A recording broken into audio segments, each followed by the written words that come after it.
Maybe I shouldn't tell you this today, but the people who learn to become adaptive, which is the basis for adaptive perfectionism rather than maladaptive, there are some common ideas. And if you get anything from today's video, it's going to be these things.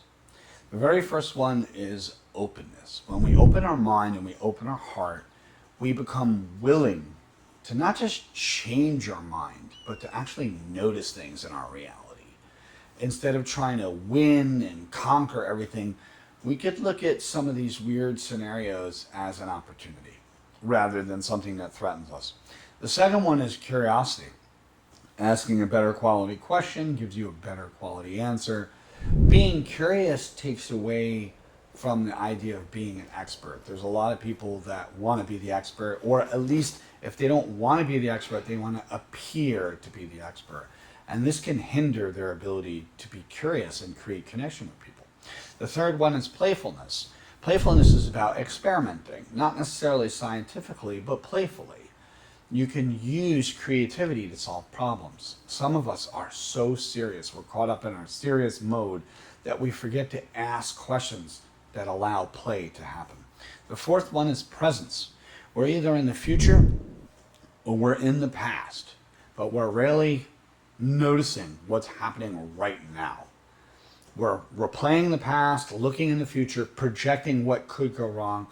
And when we get back to presence, we start to become whole again, comfortable again.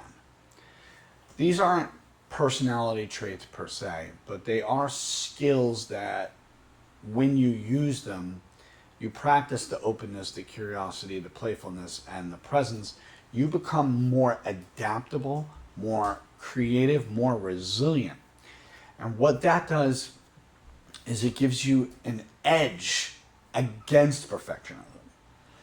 And we can look at perfectionism as having one core nucleus, one center, one little piece in the middle, and that is shame. Shame comes up.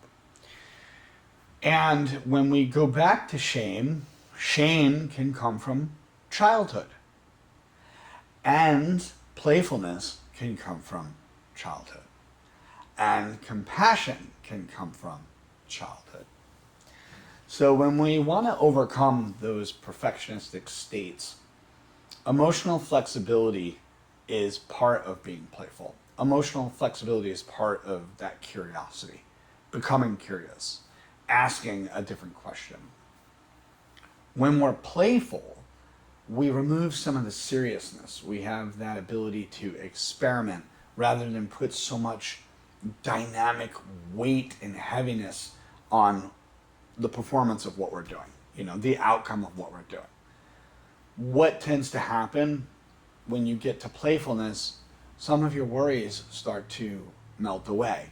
And that's the thing, is that worries are behind perfectionism. If you're a person that is a perfectionist, there's worry behind that.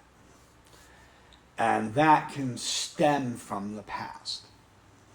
Somewhere, somehow, maybe your self-talk in your mind was acquired from the first authority or first adult that criticized you the most harshly when you were a kid. And now that becomes your self-talk as an adult. And if you want to know more, you can check out my book, The Beautiful Flaw. It'll dive deep into it. But this episode is a standalone, separate from my book. And I realized through my own journey, being a reformed perfectionist, learning to be playful and curious and having a beginner's mindset, which comes from Zen, by the way. So if you look into Zen Buddhism, having a beginner's mindset is approaching everything that you do as if you're the beginner. And I started to think about this as it relates to business, as it relates to the professional world.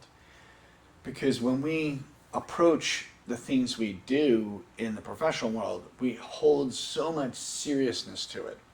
Now, don't get me wrong, we don't want to confuse responsibility. We all have a responsibility, but it's the seriousness of it. We understand the dire necessity of certain things, But when it comes to playfulness, playful doesn't necessarily mean careless. It doesn't necessarily mean folly. It allows you to become curious and have some fun while still understanding the serious nature and structure of things.